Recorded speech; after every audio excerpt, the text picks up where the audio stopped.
الشتا خلاص دخل علينا ومبقاش فاضل اي حاجه دلوقتي غير ان احنا ننام في السرير، نتكلفت بالبطاطين، نحط كل الاكل جنبنا ونختار حاجه نتفرج عليها. وانا بعد تفكير لمده 5 دقايق ايه الحاجات اللي ارشحها لكم تكون مناسبه ان انتوا تتفرجوا عليها في الشتاء ويكون دمها خفيف، اخترت على طول السيت كومز. بس مش اي سيت كومز، وانما هختار 10 مسلسلات هيكونوا مش مشهورين قوي او مشهورين بس اتنسوا، وفي الحلقه دي هرشح لكم 10 سيت كومز مش واخدين حقهم.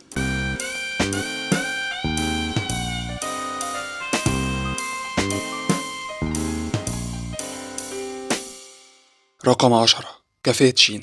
لو مستغرب تجميعة خالد النبوي مع دنيا سمير غانم هتستغرب اكتر لما تشوف المسلسل، علشان حقيقي كلهم بيضحكوا ولايقين على بعض، بما فيهم خالد النبوي في تجربته الكوميدية اللي تعتبر الوحيدة من النوع ده. 2 شركاء في كافيه بيحصل ما بينهم طول الوقت خلافات، في نفس الوقت اللي بيكون متواجد عندهم دايما زباين في منتهى الغرابة، وكل حلقة مع زبون وحكاية جديدة جوه الكافيه بنشوف الشخصيات وهي بتتفاعل معاها من غير تقل دم واستظراف. وطبعا مساعدهم وجود كوميديانات كتير في الادوار التانية زي نشوى مصطفى، وائل علاء، عمرو رمزي. لو لسه ما اتفرجتوش عليه انصحكم بيه. وبعدين ايه الاسم المقرف قوي اللي انتوا كاتبينه على الكافيه ده؟ رقم 9، احمد اتجوز منى.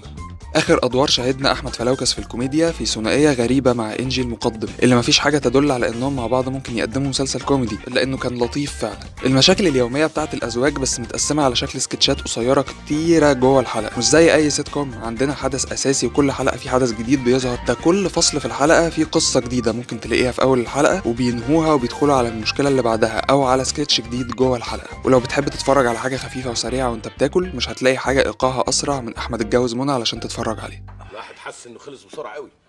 مع انه ما اخدش غير 3 ساعات بس. طب كويس اني سجلته فيديو. احنا نرجعه بقى تاني من الاول ونشوفه تاني كده، احلل لكم الخطط الاستراتيجيه اللي فيه. رقم 8، لكل الناس اللي كانت مطبقه على نايل كوميدي، انتوا اكيد عدى عليكم سيت كوم اسمه مش فريندز بس نسيتوه، فانا حبيت افكركم بيه. واللي مش عارف ده ايه اصلا، هو سيت كوم بيحاول يبقى فريندز، مش سارقين فريندز، بس هما بيحاولوا يوصلوا للتيمه بتاعه شله الاصحاب اللي كانت منتشره في كل السيت كومز في الفتره دي سواء في مصر او بره مصر. مجموعه اشخاص من مختلف الثقافات والطبقات الاجتماعيه، كلهم بيتنصب عليهم ويتأجر لهم نفس الشقه اكتر من مره، وطبعا عايشين طول الحلقات في صراعات وخناقات علشان يطفشوا بعض. الفكره دي حلوه عمرها ما خيبت، فاتفرجوا عليه هتلاقوه لطيف. مش هسيبك غير لما اكتم وسطك. شوفي، هتبقى دخلتك وخرجتك في ليلة واحدة بإذن واحد أحد. رقم 7، يو هتعمل ايه لو قلتلك ان كاملة ابو ذكري عملت سيت كوم؟ ما تقولش حاجه، انت تتفرج على طول، علشان الست دي زي ما بتتقن الدراما بتتقن الكوميدي. مسلسلنا بيتكلم عن بنسيون في ميدان التحرير، وشخصياته حسب التتر ما بيوصفهم: صاحبته مجنونه لكن برضه حنونه، وده باشا قديم معهوش مليم، اصطادوا سمسار، مش عارف ايه منشار، مكر منشار. وهتشوف في المسلسل ده حاجه نادرا ما بتبقى موجوده عندنا، وهي ان الشخصيات كلها بتضحك من قلب الدور بتاعها، مفيش حد بيحاول يقول نكته بره دوره. هما بني ادمين طباعهم مختلفه عن بعض وبيتعاملوا سوا كل يوم من اول ما بيصحوا لحد ما يناموا، والضحك جاي من المواقف اللي بينهم. والمسلسل فيه روح المرحله اللي اتعمل فيها. لو انت من عشاق النوستالجيا وما بتحبش الاستظراف الكتير، ارشح لك 6 ميدان التحرير. رقم 6، نص سنه نص هو. عبلة كامل ومحمد وفيق عاملين سيت كوم يعقل؟ والله عاملين سيت كوم حلو كمان. بس ايه ده، هو سيت كوم؟ بس هما تقريبا ما كانوش واخدين بالهم فتسوق له على انه مسلسل عادي، رغم ان مدة الحلقات تلت ساعة وعندنا قصة ثابتة بس فيها كل يوم حدث جديد باحداث سريعة. القصة ايه بقى؟ 2 كبار في السن متجوزين بيقرروا يتطلقوا ويقسموا الشقة بينهم نصين، نص انا ونص هو، واضح جدا من اسم المسلسل. واتفرج بقى على عبلة كامل وهي بتلطم وشها بيحمر وبتعمل الحاجات الجميلة بتاعتها دي، بس جوه حدث كوميدي، ضحك مضمون يعني. من أمه حب واحدة قد أمه. رقم 5، حرمت يا بابا. تيمة الخلافات بين الأجيال وتحديدا الصراع بين الأهل والأبناء، دي تيمة طول عمرها ناجحة في العالم وناجحة عندنا من أول إمبراطورية ميم ولحد آخر عمل ناقش الموضوع ده. أب عنده 4 بنات كل واحدة فيهم شخصية غير التانية تماما، وزي اللي مخلفش بنات ما شبعش من الحنية وما دقش الحلويات. المسلسل معتمد على مثل تاني شوية، وهو يا مخلفة البنات يا شايلة الهم للممات. حط عليهم بقى ابن عمتهم الرخم اللي جاي من البلد يقعد عندهم، وعمتهم اللي أوقات كمان بتيجي تقعد عندهم وبتتدخل في كل تفاصيل حياتهم. انت هتتفرج على بيت مليان مشاكل 24 ساعة، مش أي مشاكل، دي مشاكل فيها حسن حسني، يعني لما يحصل أي مصيبة يقوم قايل طيب الحمد لله. Es ist gut, die neue Bärtchen im Rat هناك، ها؟ بجد؟ هتبقى فين يا بنت انت؟ رقم 4، الباب في الباب. لا يخفى على أحد إن الباب في الباب هو النسخة الممصرة من المسلسل الأمريكاني Everybody Loves Raymond، بس لا يخفى على أي حد شاف المسلسل ده ولسه فاكره إنه أكيد بيضحك أكتر من الأصلي بكتير. لما تكون متجوز وشقتك هي الشقة اللي قدام شقة أهلك أنت كده في ورطة، بس لما يكونوا أهلك دول أحمد خليل وليلى طاهر وهشام إسماعيل دي ورطة أكبر بكتير. كمية مواقف عبثية بين الحما ومرات ابنها وبين الأخ وبين أخوه وبين الأب ومراته وبين العيلة كلها، هتشوف أفضل أداء من الكل، وبالتحديد أحمد خليل اللي كان الكينج بتاع المسلسل ده وأكتر واحد بيضحك فيهم. لو لسه ما شفتوش أرشحهولك وبشدة. الحفرة اللي فوق دي ما اتمعجنتش ليه؟ ما انا طلعت معجنها لقيت فيها حاجه بتلعب كده تقريبا بورصه. ما تموته. لما هموته دول يفضل يلعب.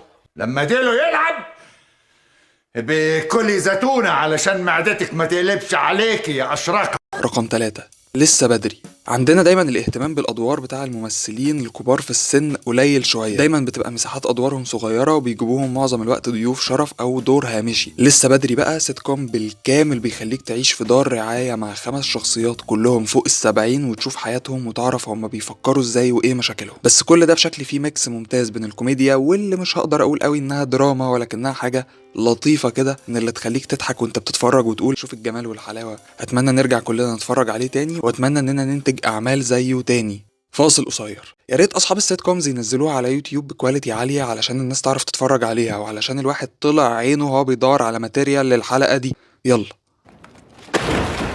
رقم 2، العياده. والله ما انا هتكلم، التتر بيتكلم.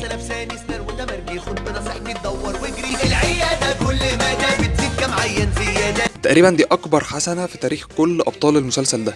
نسا نفساني سنان وتمرجي اللي هم الشخصيات بتوعنا، اللي هو اصلا انت لو كنت بتفهم محمود العسيلي في التتر هو بيقول ان دول نسا نفساني سنان وتمرجي، فانا حييك بصراحه. ال3 دكاتره دول لما بيشيروا في عياده ويجيبوا تمرجي واحد يمسك شغلهم كلهم، تخيل معايا كارثه طبعا. واحد داخل يخلع ضرسه ويلاقي نفسه نايم على شيزلونج وحد بيقول له احكي لي على طفولتك اكتر، او واحده رايحه جلسه نفسيه تلاقي الدكتوره بتقول لها بس ما شاء الله بطنك مش باين عليها الحمل خالص. وحط لي بقى شويه ضيوف شرف كل حلقه، اضرب كل ده في الخلاط يطلع واحد من افضل السيت كومز المصريه على الاطلاق. رقم 1، شباب اونلاين. صحيح هو مش اندر ريتد بس ناس كتير بقى لها فتره ما بتتفرجش عليه. اول سيت كوم مصري قاعدين بنتفرج ومريلين بقى اللي هو ايه المسلسل ده ومين الناس اللي بيضحكوا ورا في الخلفيه دول. شفنا فيه كل الناس وهم وراور، شفنا فيه العقيد امير كرارة وهو شغال في الشركه شغال في الموضه تحديدا، وشفنا خالد صالح وهو لسه صغنن، وشفنا الفيشاوي من غير تاتوهات، وبشرى من غير تقل دم، ورانيا قبل ما تتجوز عادل، وشفنا ميكي. شفنا واحد من احلى السيت كومز وهو البابا بتاعه. ودي كانت قائمتي لاكتر 10 سيت كومز مش متقدرين او بيتم تجاهلهم. ولو في سيت كوم مش مشهور كفايه وانا نسيت اتكلم عنه يا ريت تفكرني بيه في الكومنتات علشان نتفرج عليه كلنا مع بعض. سلام.